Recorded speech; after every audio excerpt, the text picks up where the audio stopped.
반갑습니다. 오늘 가깝고도 먼 유대인 이야기 두 번째 시간 시작하겠습니다. 오늘은 유대인의 가정생활에 대해 알아보겠습니다. 유대인의 가정생활 중에서 특별히 그 가족이 유대인에게 어떤 의미를 가지고 있는지, 그리고 그 가족을 구성하는 데 있어서 결혼과 출산, 그리고 죽음과 장래에 있어서 어떤 특징들이 있는지 간략하게 살펴보도록 하겠습니다. 먼저 사회 구조와 가족 공동체에 대해서 알아볼 텐데요. 구약시대 이스라엘 사회는 가족, 친족, 지파라는 세 계층의 기본적인 사회 구조로 그 근간을 형성하고 있습니다. 시대적인 환경 변화에 따른 사회적인 변천 속에서도 기본 사회적인 골격은 여전히 이 세 계층을 유지하고 있었습니다. 그 구조 안에서 가장 기초되는 단위는 가족 공동체, 베이트 아브였습니다. 이런 가족 공동체가 모여 더 큰 개념의 친족 공동체, 미슈파를 이루었고, 미슈파가 모여 이스라엘의 가장 큰 사회 구조인 지파, 쉐베트로 확장되었습니다. 이 구조는 민족적으로 굉장히 중요하게 여겨지고요. 그래서 성경에서도 이 민족들 간의 가족의 족보를 중요하게 생각하고 기록한 것입니다. 그래서 가장 작은 가족이 모여 친족 미슈파가 되고, 그게 모여 또 지파가 되는 것이지요. 그래서 오늘은 유대인 사회 안에서 가장 기초되는 단위인 가정의 구조와 그 안에서 이루어지는 일생의 흐름에 대해 간략하게 알아보겠습니다. 베이트 아브, 가정은 살아있는 가장을 중심으로 3대에서 4대에 걸친 핵가족들이 함께 모여 살고 있는 일종의 대가족 제도를 의미합니다. 가족 구성원이 적게는 50명에서 많게는 200명에 이르기도 했는데요. 혈통적으로는 가장의 아내, 그리고 아들들, 그의 아들들의 아내들, 그 모두가 가족의 구성원이 되었고요. 비혈통적인 관계 안에서 가족이 되는 경우에는 종들과 그 종들의 가족들, 그리고 임시적으로 거류하는 거류민이나 노동자들이 이에 속했습니다. 쉽게 말하면 가정은 남편과 아내, 그리고 그들에게서 태어난 자녀들을 포함한 가정이 있고, 아버지 아래 피를 나눈 형제들마다의 가정이 함께 모여 살고 있는 작은 가족을 이루며 살았습니다. 의미를 알아보면 가족 공동체, 이 베이트 아브는 민족 공동체 안에서 하나의 가정이라는 의미도 있지만, 지파별로 분배된 땅에 소유하는 최소의 단위로서의 경제의 기초, 사회의 기초 단위이기도 했습니다.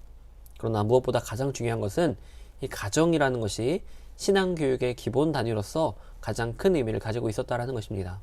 가정은 이스라엘의 전통적인 신앙과 더불어서 그들의 역사와 전승들을 후손들에게 자연스럽게 전달하는 삶의 자리였습니다. 여호와 하나님과의 관계를 중심으로 한 신앙 교육의 장이었고, 여호와의 율법이 전수되는 중요한 통로의 역할을 이 가정이 했던 것입니다. 좀 더 나아가서 그 구조를 살펴보면 유대인의 가정은 굉장히 가부장적인 구조를 가지고 있습니다. 이 가부장적인 구조 안에서 이 가정에서의 가장의 권위는 절대적이었습니다. 그리고 그 절대적인 가장의 권위에 의해서 가정은 통제되고 유지되었습니다. 가족 구성원들은 가장을 존경해야 했고, 그 권위에 순종해야 했습니다. 가장에게는 반대로 가족을 보호하고 교육하며 훈련시켜야 하는 책임도 있지만, 그 가족 내에서 법적인 결정을 하는 결정 권한을 가지고 있었기 때문에 그 가정 안에서 이루어지는 모든 결혼, 이혼, 경제적인 선택 등 여러 문제들에 대한 결정을 이 가장이 내리게 되었습니다. 축장사회 안에서 여성은 일반적으로 재산으로 간주되기도 했고요. 또 재산이 아닐 뿐 소유로 취급되기 일쑤였습니다. 출애굽기 20장 17절에 보면 남의 것을 탐하는 것에 대한 법 중에서 노예, 소, 나귀, 아내를 기록하는 것이 그 예라고 볼 수 있겠는데요. 이런 여성들의 사회적 주요 활동 분야는 주로 가정 내에서 아내와 어머니의 역할뿐이었습니다.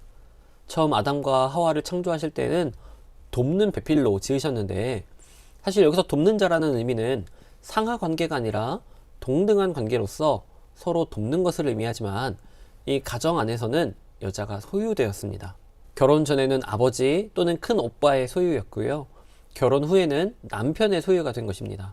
그러나 그 여인들이 담당하고 있던 일들을 살펴보면 가정 안에서 어린 자녀를 돌보고 또한 신앙으로 교육하는 중대한 책임이 있었기 때문에, 거기다가 음식과 의복을 만들어서 제공하고 바구니나 실, 매트, 옷감을 제작하는 일을 감당하면서 가장 없어서는 안 될 것들을 담당했던 것들이 사실은 여성의 역할이었습니다. 이제 더 나아가서 결혼에 대해서 알아보도록 하겠습니다. 유대인들의 결혼에 대한 생각이나 결혼의 의미, 또한 사회적 분위기에 대해서 알아볼 텐데요. 유대인들은 이 결혼을 굉장히 중요하게 생각했습니다.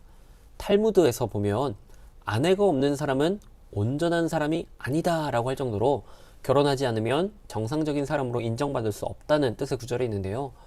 유대인들이 결혼을 얼마나 중요하게 생각하는지를 단적으로 보여주는 예라고 할 수 있습니다. 탈무드 외에도 고대 랍비들의 신비주의 신앙을 다룬 책 조하르에 보면 하나님은 새로운 세상을 결혼을 통해 창조하신다고 기록을 합니다. 그러니 결혼을 하지 못하면 정상적이지 못하다라는 생각에까지 도달했던 것입니다. 그래서 구약 성경에서는 결혼 생활을 하나의 신적인 명령으로 간주합니다. 그래서 창세기 1장 22절 28절에 보면 생육하고 번성하여 땅에 충만하라, 땅을 정복하라 하시는 말씀이 있죠. 그래서 유대인의 규정에 따르면 율법을 연구하는 목적이 있고 또 평생 정욕을 다스릴 자신이 있는 경우를 제외하고는 이 신적 명령을 따라 반드시 결혼해야 했습니다. 그리고 성경을 보면 일부 다처제, 한 남편이 여러 아내를 두는 경우를 종종 볼 수 있습니다. 레아와 라헬의 남편 야곱이 그랬지요. 그러나 창세기 2장 24절에서 볼 수 있듯이 한 남자와 한 여자가 한 몸을 이루는 것이 결혼의 본래 의도이고 창조의 질서입니다. 특별히 성경시대 유대인 사회에서 일부 다처제를 법적으로 금하지는 않았습니다. 첫 번째로 자식, 아들을 낳아야만 하는 당시 문화 안에서 아브라함은 아내 사라의 권유로 여종 하갈을 아내로 맞이합니다. 그리고 두 번째로 라헬을 원했으나 레아를 아내로 맞이하게 되었던 야곱은 사랑하는 라헬을 잃지 않기 위해 또 다시 결혼하는 모습을 보여주기도 합니다. 그리고 세 번째로 이제 왕정시대에 들어와서 외국과의 동맹, 정치적인 요건으로 인해 다윗과 솔로몬이 수많은 여인들을 아내로 맞이하는 모습을 보여줍니다. 이런 경우들이 있긴 하지만 성경은 일반적으로 일부 다처제의 부정적인 모습을 분명하게 보여주고 있습니다. 일부 다처제를 이룬 가정들이 아브라함의 가정에서는 갈등과 불화가 있었고요. 솔로몬 왕의 경우에는 영적인 부패와 나라의 일을 망치는 결과를 가져오는 것을 성경에서 보여주고 있는 것입니다. 다음은 결혼 상대에 대한 내용을 조금 해볼 텐데요. 새로운 가족을 이룬다라는 건 굉장히 중요한 일이죠. 평생 함께 살아야 할 상대를 고르는 일이 쉽지 않을 것입니다. 그러면 당시 유대인들은 자신의 배우자를 어떻게 선택했을까요? 오늘날처럼 로맨틱한 연애를 통해 결혼에까지 이뤘을까요? 근데 아쉽게도 이 성경시대 고대 유대인 사회에서 연애의 결혼은 생각할 수가 없었습니다. 가부장적인 사회 분위기 안에서 결혼 당사자들이 자신의 결혼 상대를 선택하는 것이 아니라 양가 부모와 친척들이 주도하고 가장이 결정하는 중매 형식의 결혼이 이루어졌습니다. 중매 결혼은 결혼 상대의 집안 배경을 사전에 파악할 수 있다는 것, 그리고 미리 정해놓은 기준에 맞는 상대를 찾을 수 있었다라는 이점이 있었습니다. 창세기 24장과 25장에 걸쳐 40세가 된 이삭의 배우자를 찾기 위해 자기 종을 하란으로 보낸 아브라함의 이야기가 있죠. 그 종은 아브라함이 정한 기준에 맞는 신부감 리브가를 만나게 되고 그 집에 가서 그 아버지와 오빠들과 이야기한 후에 리브가를 데려오는 장면이 있습니다. 그런데 이 전체적인 내용의 그 이야기를 살펴보면 결혼 당사자인 리브가와 이삭은 정작 그 결혼에 있어서 어떠한 것도 관여하거나 의견을 내지 못하고 오로지 가장과 가족의 대표가 나서서 합의한 내용으로 결혼이 이루어지는 것을 볼 수 있습니다. 지금 우리 사회에서는 이제는 조금 낯선 모습이고 어떻게 이런 있을 수 없는 일이 있을까라고 생각할 수 있겠지만 가장의 권위가 절대적이었던 당시 사회 분위기에서는 굉장히 자연스러운 현상으로 볼 수 있습니다. 그리고 결혼 상대를 결정하는 데 있어서 중요한 조건이 있다면 그것은 동족 안에서 짝을 찾아야 한다는 것입니다. 아브라함이 이삭의 배우자를 찾기 위해 자신의 동족에게 종을 보냈죠. 당시 동족의 결혼이 이루어지는 경우는 정말 피치 못할 사정이나 외교적인 관례로 인한 정치적인 이유가 있었는데요. 그것을 제외한 대부분은 동족 안에서 결혼이 이루어졌습니다. 동족 내 결혼, 그 이유가 무엇일까요? 첫째는 그 유대인, 이스라엘 민족 외에 다른 종족 출신과 결혼할 경우 그 다른 종족이 이방인을 섬기고 있었을 때 그 이방신이 유입되고 그 이방신에 대한 영향을 많이 받았기 때문입니다. 그리고 무엇보다 종족 내에 분배되는 하나님의 기업으로서의 토지가 다른 종족에게 넘어가지 말아야 한다는 실제적인 이유가 컸는데요. 이 결혼을 매개로 유산이 전달되다 보니 당연히 동족과의 혼인이 장려된 것입니다. 그러나 우리가 기억해야 될 것은 종족 내의 결혼은 강력하게 권유하고 규정하지만 가족 내의 결혼이라고 하는 근치는 엄격하게 금지하는 모습을 보여주고 있습니다. 이것은 레위기 18장과 20장에서 그 내용을 확인할 수가 있습니다. 자, 이렇게 좋은 결혼 상대를 찾으면 다음은 어떻게 진행될까요? 양가 대표가 결혼에 대해 합의하면 신부의 몸값 간접 지참금에 해당되는 모하르를 정해야 했습니다. 이때 각 대표가 금액에 대해 협상을 하는데요. 사실 몸값이라고는 하지만 모하르는 친정아버지의 권위가 신랑에게 양도된다는 의미가 강했습니다. 그래서 그 전까지 신부에게 권위를 행사하던 신부의 아버지나 동일한 권위를 행사하는 보호자에게 지불하는 것이었는데요. 흔히 이 지참금은 돈으로 준비를 했습니다.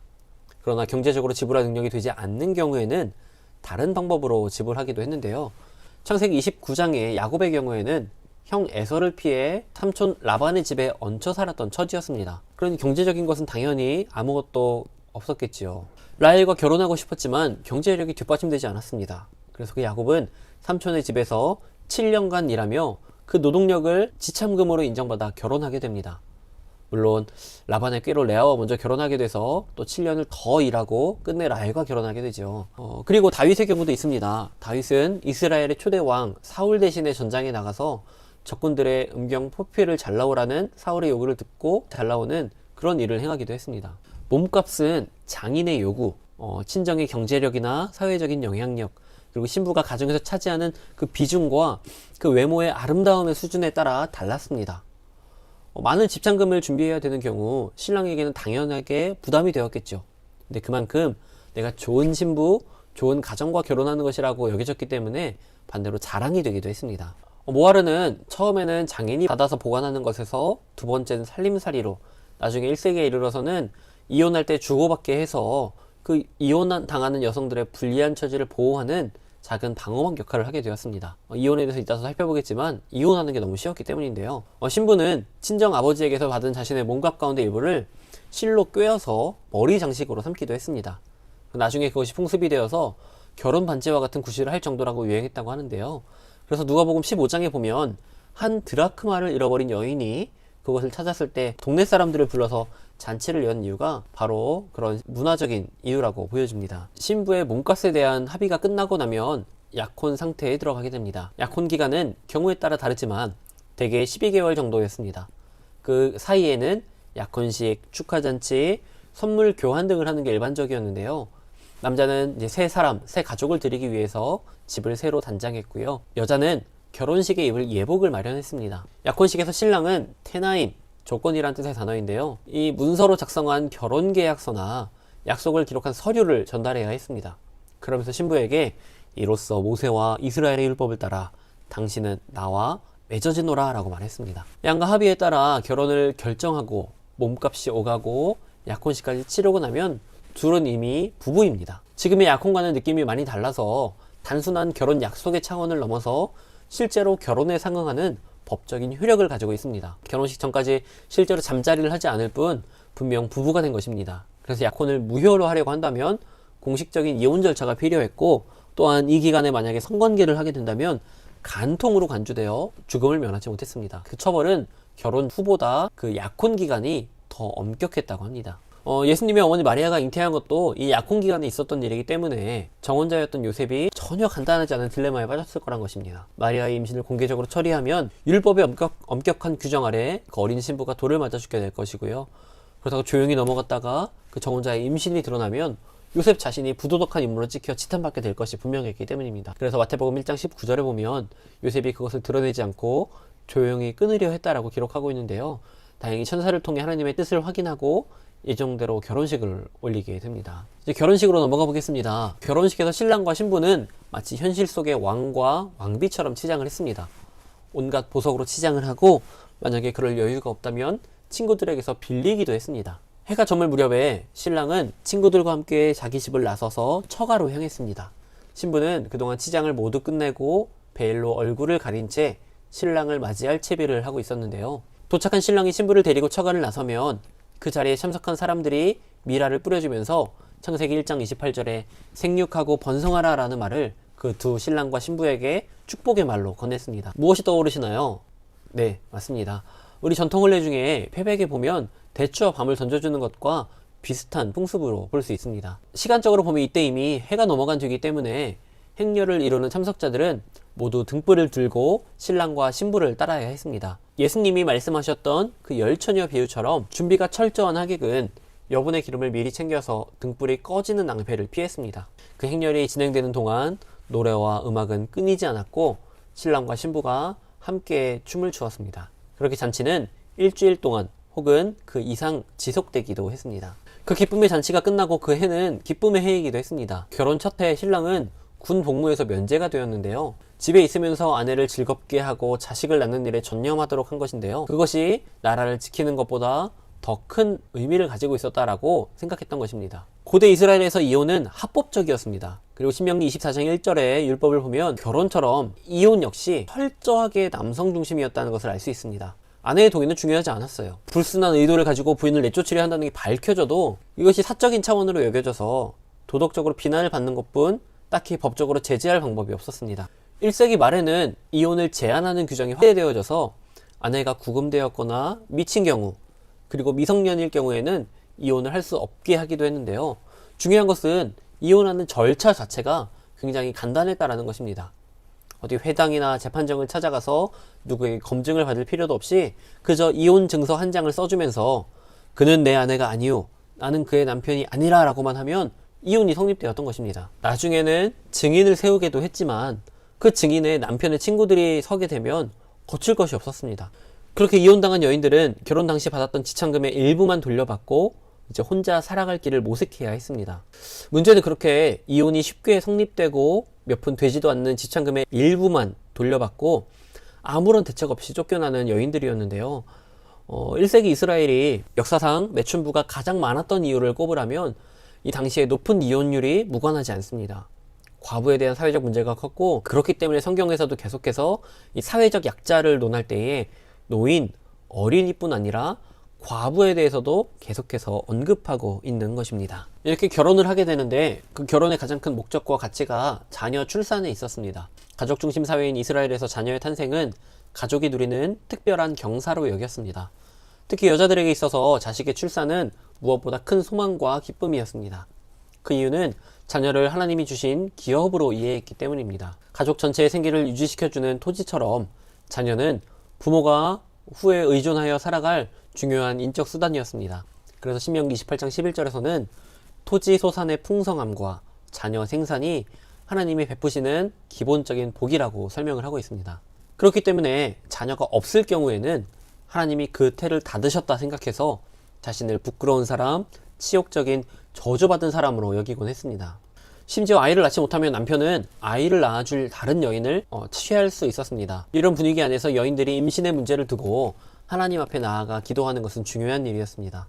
뿐만 아니라 아들이 없는 여자의 경우 가족 내에서 그 사회적 지위가 보장되지 않았던 남성 중심의 사회 구조 안에서 여성들은 자신의 미래를 보장받기 위해서라도, 자신의 존재를 인정받기 위해서라도 아들을 잉태하고 출산하기를 원했습니다.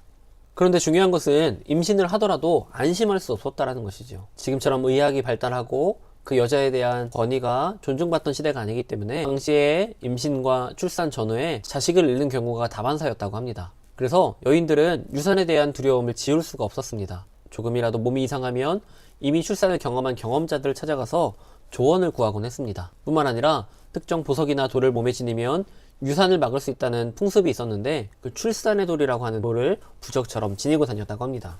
그렇게 임신기간을 무사히 넘긴 산모의 자녀 출산은 주로 가정 안에서 이루어졌습니다. 당시 출산을 돕는 산파, 메알레데트가 있었는데 대개의 경우 산파는 산모의 친구나 이웃 혹은 친지들이었습니다.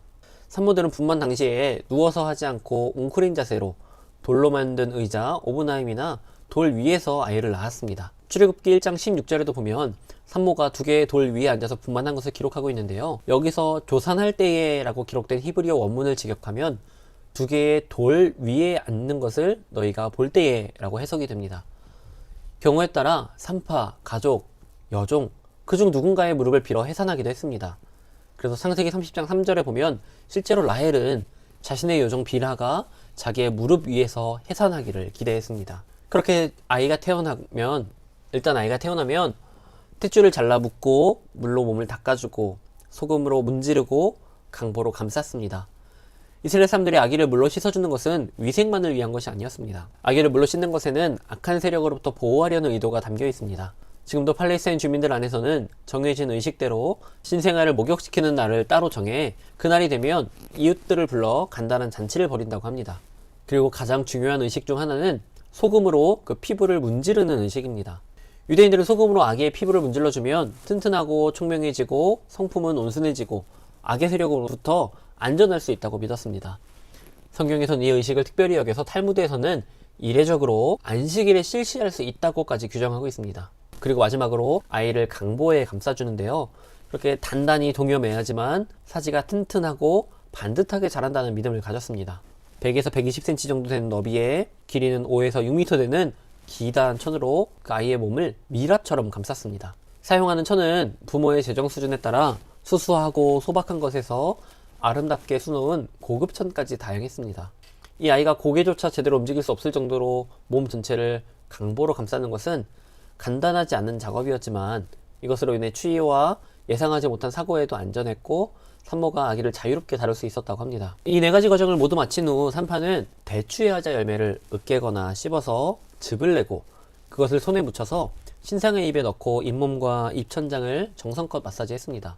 이 행동에는 2가지 뜻이 담겨 있는데 하나는 입 안에 남아있는 이물질을 닦아내고 소독하는 것, 다른 하나는 아이의 빠른 감각이나 미각의 형성을 돕는 것이라고 합니다. 이 절차까지 끝나고 나서야 아이는 산모에게 넘겨졌고 아기는 젖을 빨기 시작합니다. 산모의 젖이 부족하거나 신체적으로 어려울 때는 유모를 통해 젖을 먹이기도 했습니다. 그리고 구약에선 태어나자마자 즉시 이름을 지어주었는데요. 신앙적인 차원에서 하나님의 이름과 관련된 이름을 지어주기도 했습니다. 엘리야, 요나단, 아비야, 오바댜, 다니엘, 에스겔 등등 여러 이름이 있을 수 있겠는데요. 근데 이름을 지을 때의 특징적인 것은 이것이 종족 중심, 가족 단위 공동체로 그들이 생활했기 때문에 오늘날과 같은 김, 이, 박, 최 같은 성씨의 의미가 없었습니다. 그냥 이름으로만 부른 것이죠. 그런데 시간이 지나면서 인구가 증가하고 동명이인이 많아지니 그것을 구별하기 위해 등장한 것이 출신 고향을 이름에 추가하는 것이었습니다. 구레네 사람 시몬, 막달라 마리아, 아리마대 사람 요셉, 가룟 유다가 여기에 해당됩니다.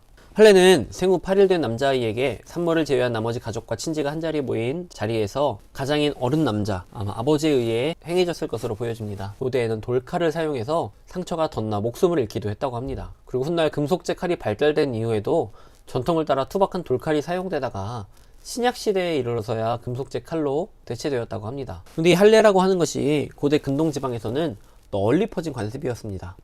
이집트, 아프리카 등 근동 지역에서도 할례를 행했는데 그들에게 그것이 정확하게 어떤 의미였는지는 알 수 없지만 알렉산드리아의 필로는 이것을 건강과 청결, 부부의 성숙과 다산을 위한 것이라고 설명합니다.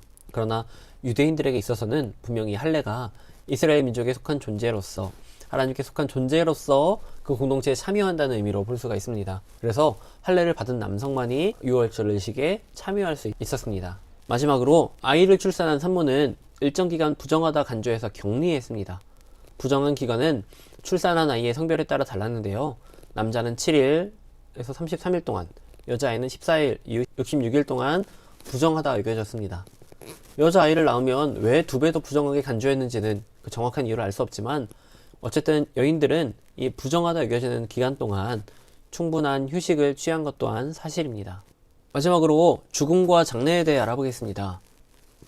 죽음에 대한 유대인들의 생각은 나이가 들어 죽는 것은 하나님이 정해놓으신 당연한 귀결로 받아들였습니다.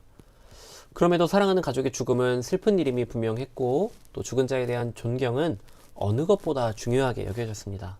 성경에서 죽음은 기본적으로 이 땅에서의 생명이 끝난 것으로 이해가 되었습니다. 개인으로서의 한 존재의 끝을 의미했고 그 종결은 하나님에 의해서 정해진 것으로 받아들이기도 했습니다. 성경은 죽음을 흙으로 돌아가거나 영이나 혼이 하나님께로 돌아가는 것으로 이해했는데요. 성서시대 이스라엘 사람들은 육체와 영혼을 구분하지 않고 하나의 통합으로 받아들여 죽음이나 죽음 이후의 삶을 분명하게 지각하지 못했습니다. 살아있는 사람은 살아있는 생명, 죽은 사람은 죽은 생명으로 이해했습니다. 그들에게 죽음은 결코 소멸이 아니었습니다. 뼈의 형태라 할지라도 육체의 일부가 남아있기만 하면 영혼도 존속한다고 믿어 시체를 소중하게 다루었고 시체가 매장되는 무덤도 중요시했습니다. 그리고 죽은 자를 매장하는 장례식도 격식을 갖추어서 치렀고 장례를 치르지 못하거나 밖에서 짐승의 밥이 되는 경우는 저주받았다라고 여겼습니다. 살아있는 존재와 분리된 것으로 이해되었던 죽음은 부정을 이야기시키는 원인으로 받아들여졌고 또 죽은 사체는 하나님과의 관계에 문제를 일으키는 부정한 것으로 여겨졌습니다. 이런 이유 때문에 기후도 관련이 있겠지만 죽은 사람을 당일날 매장하는 풍습이 생기기도 했습니다. 그 장례 절차는 먼저 애도가 있겠는데요. 곡소리로 죽음의 소식이 이웃에게 전해졌습니다. 애도의 기간은 일주일 정도 계속되었는데요. 그리고 슬픔을 나타내기 위해 염소털로 만든 거친 옷을 입었고 그 시간 애도하며 가슴을 치기도 했고 머리털이나 수염을 가리거나 밀기도 했습니다. 옷을 찢어 극심한 슬픔을 표현하고 맨살에 굵은 실로 만든 거친 베옷을 입고 그 기간 동안 몸을 씻거나 기름을 바르는 일을 금했습니다. 그 시신의 입을 맞추어 사랑의 표현을 하기도 했고요.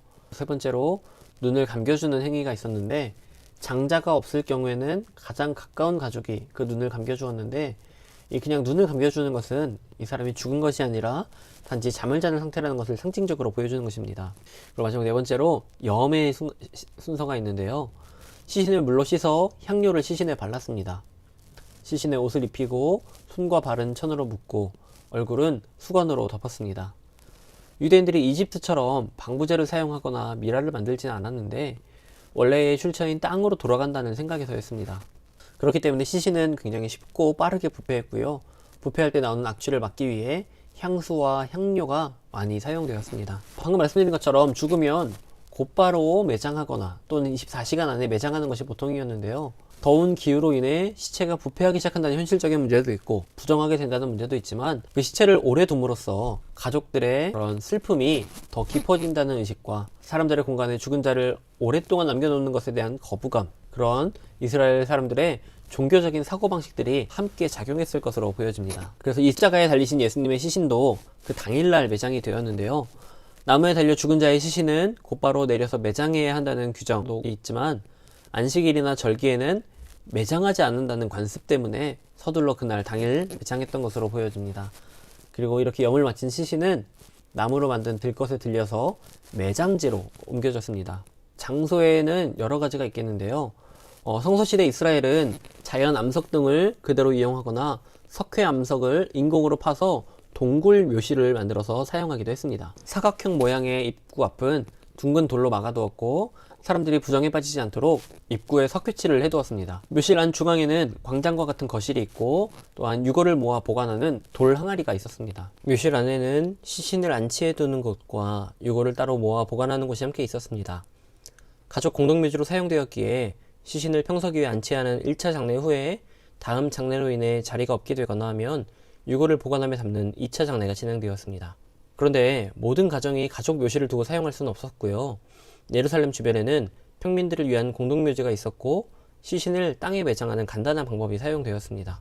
땅에 묻고 돌 무더기를 쌓아 올려 무덤이라는 표시를 함과 동시에 그 들짐승에 의해서 시신이 훼손당하는 것을 막았습니다. 그리고 그 시대 속에 화장하는 방법도 있었는데요.